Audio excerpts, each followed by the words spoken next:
You are listening to Rouge Radio, a proud member of the Canadian Football Podcast Network. It's time to get the point as Rouge Radio is ready to kick off. Ready! The best football talk with the best in the business. So what is the cost? You have 2 first-round picks this year because the Argos are dumb enough to trade for Drew Willie. A few rookies. We go directly to the on-field product. We welcome to the show the 20th overall pick in this past Sunday's CFL draft, DeAndre Wright of the Alouettes. DeAndre, welcome to the show. Thank you, guys. Thank you for having me. And the occasional Hall of Famer. Please welcome Doug Brown, who is one of the members of the current class of 2016 in the CFL Hall of Fame. Doug, thanks for joining us today. Oh, thank you guys for the kind words and for having me on the program. Rouge Radio is on the air. Here's your hosts, Robert Dalton and Tony Allen.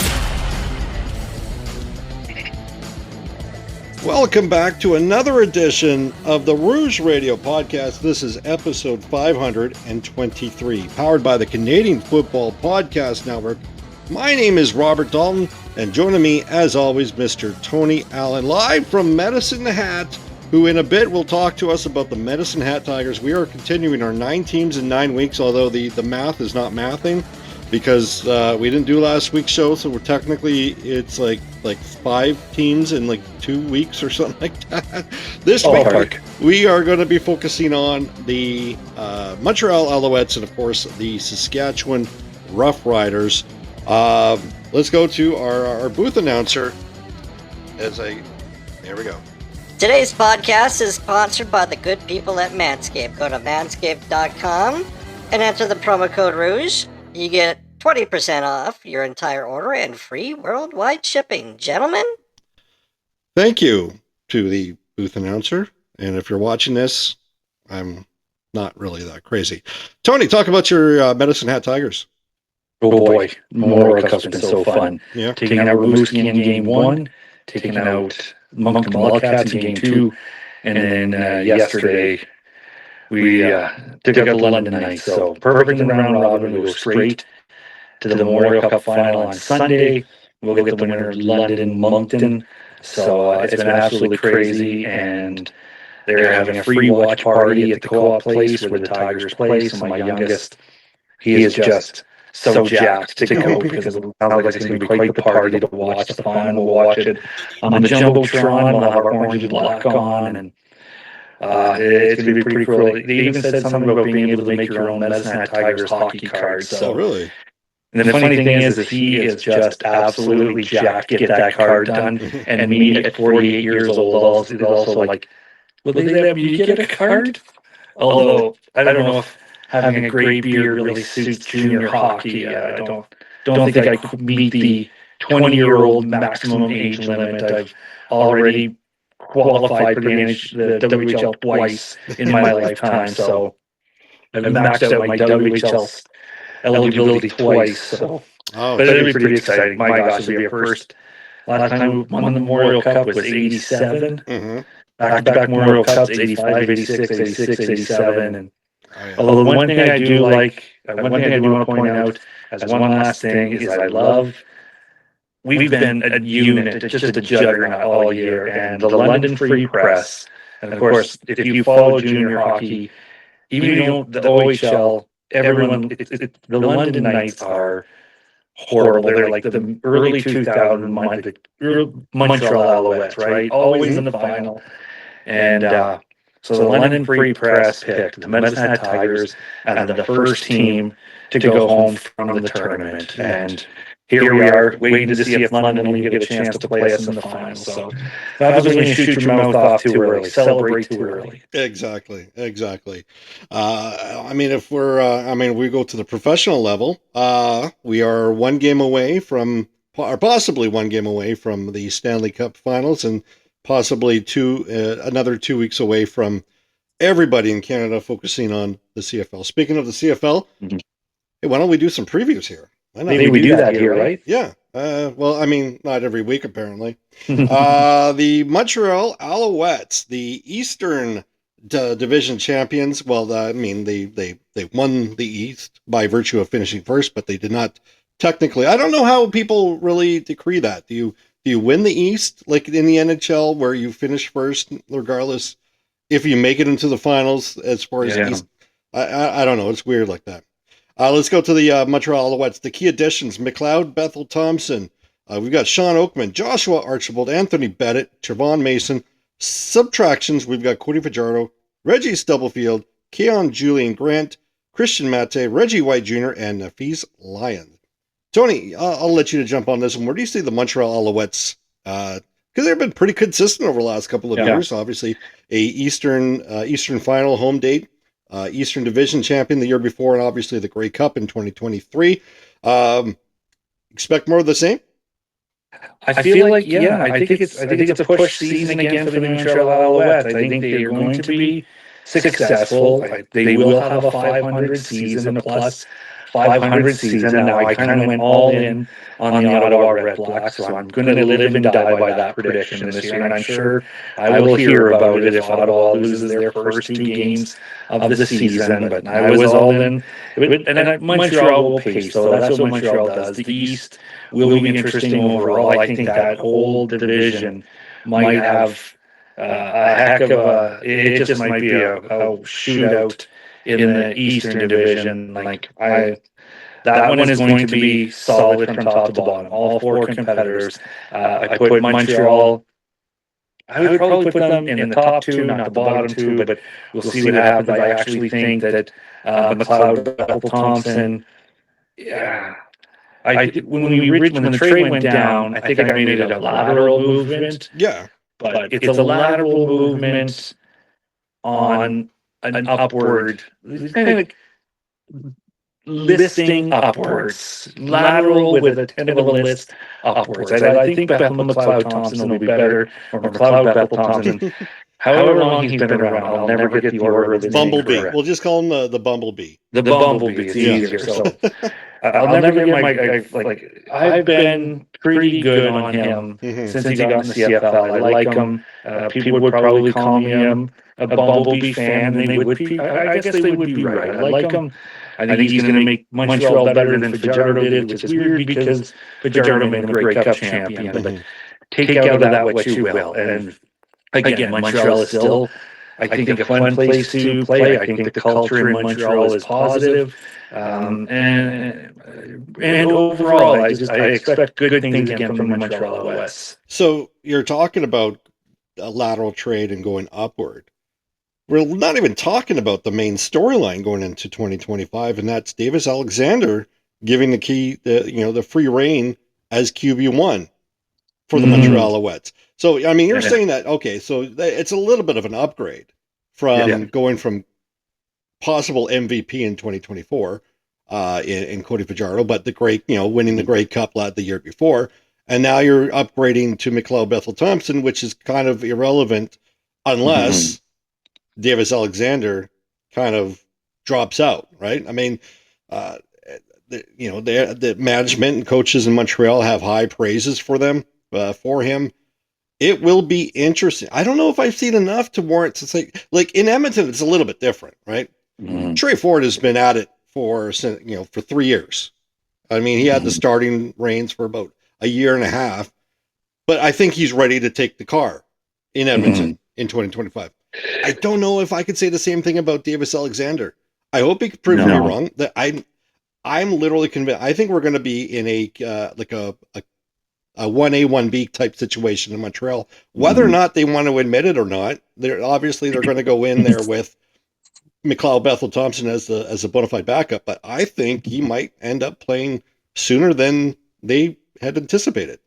Yeah, I think so too. Because again, I like to feel like I follow the league pretty closely, but I don't know enough about this Alexander to suddenly start saying he's the best option behind Bethel McLeod or McLeod Bethel Thompson. And I think Edmonton did it wrong because I think Trey Ford had already established himself as the future. I think what you just alluded to, like he had a history with Trey Ford, and I liked the move to get the Bumblebee because I thought he was a solid football player, but as a whole, that was a bad mix from the get-go. Coming in here, no matter what Montreal claims as their starting quarterback, I think it takes 2, if he's lucky, 3 medium to less than stellar starts, and I think it's the Bumblebees football team for the rest of 2025. But that's just me, again, not knowing much about the other person, so not giving them the credit. And if I've got to eat humble pie in week 5 or week 6 about them, I'll happily do it, because at the end of the day, my only goal is to see the best players competing for the Grey Cup. And so if it's not McLeod Bethel Thompson, then I hope this guy puts on entertaining football, because I don't have a horse in the race in the East. I want the East to be an extremely competitive division. Are you going to call it the Bumble, because it's the Bumblebee? Is it Bumble Humble Pie? Sure, why not? Let's go with that. Get some little rhyming in there. Yeah. Some rhyming. I've got to find the... There we go. Oh, laugh track. Yeah, I forgot about the laugh track. We got an email Rouge saying... Radio is recorded in front of a live studio audience. And apparently Little John too. And then Little John too. All right. Okay. So what I find interesting, I'll get your prediction, your season prediction for the Alouettes, because I find it interesting that you already have them finishing the season with McLeod Bethel Thompson, which isn't really a bold prediction, but because of that, where do you have the Alouettes finishing this year? I have them on the positive side of 500. Gain 2 games over 500, I'll say. 10-8.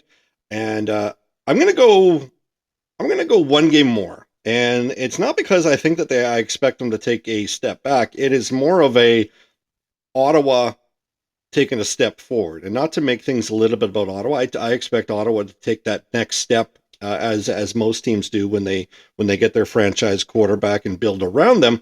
But Montreal, I like their additions when I go through. All right, they're fine. You know, they kind of added to cover up their subtractions, and that's fine. But is there anybody on that team that just screams, okay, boom, this is going to be this group is going to light them up? I mean, we like Austin Mack. We like Cole Speaker. We like the players that Montreal has. But are they going to be the team that's going to be like, this is our division to lose? I think Montreal, after the way that they ended the season, I think they have a lot to prove going in this year. I don't think they got really that much better. I like the 10-8, but I will give them an additional 11-7, which probably doesn't work out because of how we predicted the Ottawa Redblacks and, of course, the Hamilton Tiger Cats. Moving on to the Saskatchewan RoughRiders, and I can't wait to get your thoughts on this one, because Mr. Rider fan just went crazy in previous episodes. Key additions: Tavon Campbell, which might end up starting the season on the injured reserve. Mike Rose, Sean McEwen, who is gone for the season. Jake Mayer, Shane Ray, Tommy Neal. Key subtractions: Anthony Lanier, Miles Brown, Deontay Williams, Trevor Reed, Peter Godber, Jareth Stearns, Shea Patterson, and Amari Henderson. I'll start it off with in this space here. In this case, I don't think that the additions really made... Like, I love Mike Rose. Mike Rose is a fantastic player. But I think that Saskatchewan's D-line was pretty good last year. Really good. Mike Rose makes it that much better, but it's almost like adding a ferocious D, and you're adding it to giving them another ferocious player. Does that equate to one more victory? I don't think so. But the subtractions, I think if we could just just shrug it off your shoulder right now. These guys are probably depth players at best at their point in the career. Good players, but I don't think Saskatchewan really needed it. Where the issue comes into play here, and we've talked about this on previous weeks, is Trevor Harris is getting up there in age. And the law of averages indicate that he is going to miss a few games. I think I wouldn't be too far off that I expect him to maybe miss 4 games, give or take. 4 or 5 is probably the over-under. Do you expect Jake Mayer, regardless if he's familiar with this system with Mark Mueller, that he's all of a sudden just going to pick up a game that he is familiar, but he sucked in back up north in Calgary? Like, even when Calgary was good, Jake Mayer sucked. With Trevor Harris, they stand a very good chance to go 12-6. But with Jake Mayer, I don't know. I don't know. I know that you're pretty low on the riders that we've talked about, but there's just something about this rider team that they're really just hanging everything on Trevor Harris being healthy, and I don't like the odds of that one. So I will have to say Saskatchewan finishes 11-7. I think that's fair. I mean, they had a very good record this year or last year, but I figure 11-7 would be an improvement over last year, but still maybe not as to what their expectations were. Tony, where do you see this one going? I have no reason to believe in the Saskatchewan RoughRiders at all. And I mean, we've probably had more episodes of me begging on Trevor Harris than Trevor Harris has playoff wins. Like I beat up on him a lot. So there's no use going after him again. He is not going to be the answer. He's never going to be the answer. And every year he becomes even less of the answer to help you. And on top of it, if and when he goes out, your safety net is Jake Mayer. And I wouldn't even trust Jake Mayer to hit the turf with a football if he tried. Like, that is not a backup plan. It's downtime for the Saskatchewan RoughRiders. It is ugly years again for the Saskatchewan RoughRiders. I have them last in the West with just 4 wins this season. Holy crap. The Riders, 4 wins. And I know the text is coming from Dave in whatever that podunk town outside Regina is. Oh, hold on. We got a bunch of Rider fans. Okay, can you, we got them on the line. Can you just boo this man? No, can you make that prediction again? 4 wins for the Riders this year. Wait, what? Yeah, there's a bunch of Rider fans just laughing at you right now. The hyenas? Yeah. And you know what? Have at it if you will. There's nothing that even last year was smoke and mirrors. Nothing promising looked good from the Riders then. Nothing good looked from them the year before that. And all due respect to Corey Mace, I don't think he's turned that football club around at all. It was a couple of wins followed by 5-game losing streaks. There's nothing there to be optimistic about. They are my dead last team in the West. Wow. I fully expect a very 4-letter word laced tirade in our little group message that we have with our special listener. I don't know what else to say. That kind of blew me away. Like is that like complete on Jake Mayer, or is that just like no? It's on the whole football club. There's nothing there. Like I think that goes back to the last season of Fajardo. It does not look like a team that's been, and I don't think it's a club that is like in disarray. I don't think it's a club that's given up on Corey Mace already. I don't think it's a club with bad PR or anything. Mm-hmm. I just don't think they're a good football club that has done anything to improve themselves over the last 3 seasons. And they're good. The status quo has been enough in Saskatchewan. Edmonton, I think, is out of all 5 West teams, they are the biggest team on the rise right now. BC is a better football club than Saskatchewan. Winnipeg is Winnipeg. Winnipeg is Winnipeg, and I think Calgary is going to improve more than Saskatchewan. Oh my gosh. Yeah. I think we might need to get you checked for CTE on that one. I mean, I'm used to you having like low thoughts on the Riders, but to predict them lower than the BC Lions and the Calgary Stampeders, that's a lot to take in. There's a lot to unpack from that little that tirade. That'll do it for this week. Before we shut it down, let's go to the booth announcer as we advertise our little partnership here.